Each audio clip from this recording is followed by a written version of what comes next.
Hello everyone, আজকে যে রেসিপিটা আমি শেয়ার করব সেই রেসিপিটাই আমি ফার্স্ট খেয়েছিলাম মন্দারমণিতে গিয়ে।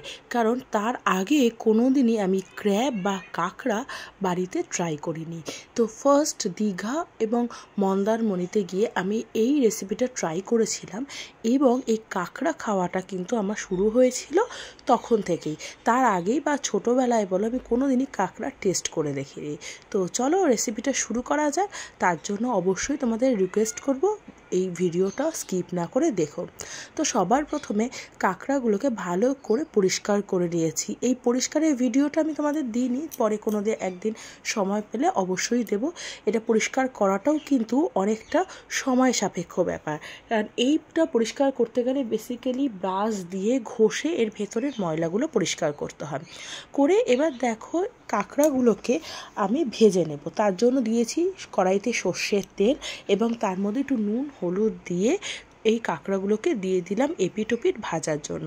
বেশ ভালো করে কড়া করে আমি এই কাঁকড়াগুলোকে ভালো করে ভেজে নেব।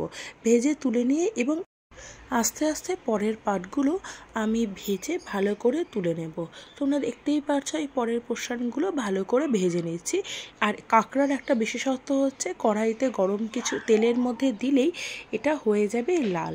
তো দেখো ভালো করে ভাজা হয়ে গেছে। এবার এটা ভালো করে তুলে নিয়ে এবার এর জন্য একটা মশলার প্রিপারেশান করব। আমার এখানে মোটামুটি 1 কেজি মতো কাঁকড়া ছিল, সেই হিসাবে আমি মশলার প্রিপারেশান করছি। এর মধ্যে দিয়ে দিলাম আদা রসুন এবং পেঁয়াজের টুকরো, তার মধ্যে বেশ কিছুটা টমেটো আর কাঁচা লঙ্কা। যেহেতু আমাদের বাড়িতে শুকনো লঙ্কার ব্যবহারটা একদমই হয় না, ওই পুরোটাই কাঁচা লঙ্কার রান্না হয়ে থাকে। তো ভালো করে মিক্সিতে আমি পেস্ট করে নিয়েছি। এবার কড়াইতে তেল গরম করে দিয়ে দিলাম 2 শুকনো লঙ্কা ফোড়ন, এর মধ্যে দিয়ে দিলাম আলুটা সম্পূর্ণ অপশনাল, যদি তোমরা না চাও অবশ্যই স্কিপ করতে পারো।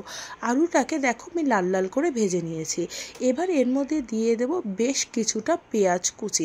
এই রেসিপিটা জেনারেলি মাংসের মতোই রান্না হয় এবং মশলাও বেশ ভালো পরিমাণে দিতে হয়, না হলে একদমই খেতে ভালো লাগবে না।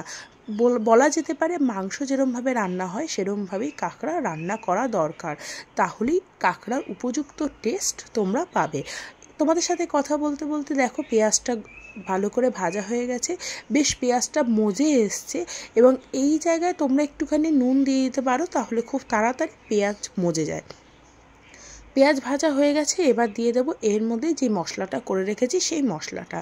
ভালো করে মশলা দিয়ে দিলাম এবং মশলা ধোয়া জলটা কিন্তু অবশ্যই দেবে, যেটা ছাড়া খাবারের টেস্ট কিন্তু অসম্পূর্ণ। এবার দিয়ে ভালো করে আমি মশলাটাকে ভেজে নেব। এর মধ্যে দিয়ে দেবো পরিমাণ মতো নুন এবং পরিমাণ মতো হলুদ দিয়ে ভালো করে মশলাকে কষিয়ে নেব। আর অবশ্যই দিয়ে দেবো কাশ্মীরি রেড চিলি পাউডার। যেহেতু আমাদের বাড়িতে শুকনো লঙ্কার গুঁড়ো ইউজ হয় না, কালারের জন্য আমরা কাশ্মীরি রেড চিলি পাউডারটা ইউজ করি। তোমরা চাইলে এটা দিতেও পারো বা অ্যাভয়েডও করতে পারো। এর মধ্যে দিয়ে দেবো একটুখানি জিরা পাউডার দিয়ে ভালো করে মশলাটাকে কষিয়ে নেব যতক্ষণ না এর মধ্যে থেকে তেল ছেড়ে আসছে। মশলাটাকে ভালো করে কষিয়ে নিয়েছি। এর মধ্যে দেখো তেল ছেড়ে এসছে। এবার এর মধ্যে ভেজে রাখা কাঁকড়া আগের থেকে সেগুলো এর মধ্যে দিয়ে দেবো। দিয়ে ভালো করে মশলাটার সাথে কাঁকড়াটাকে ভালো করে কষিয়ে নেব যতক্ষণ না কাঁকড়ার মধ্যে এই মশলার ফ্লেভারগুলো আসছে।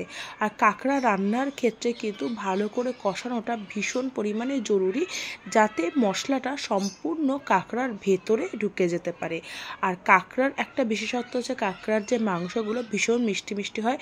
যারা তোমরা খেয়েছো আমাকে অবশ্যই কিন্তু কমেন্ট করে জানিও কাঁকড়া খেতে তোমাদের কেমন লেগেছে।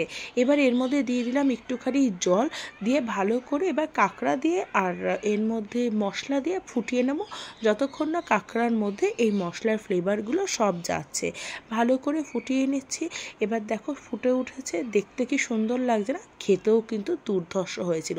যারা কোনোদিনও ট্রাই করোনি একবার ট্রাই করে দেখো, খুব ভালো লাগে খেতে। আর ঝাল ঝাল তো অসাধারণ লাগে।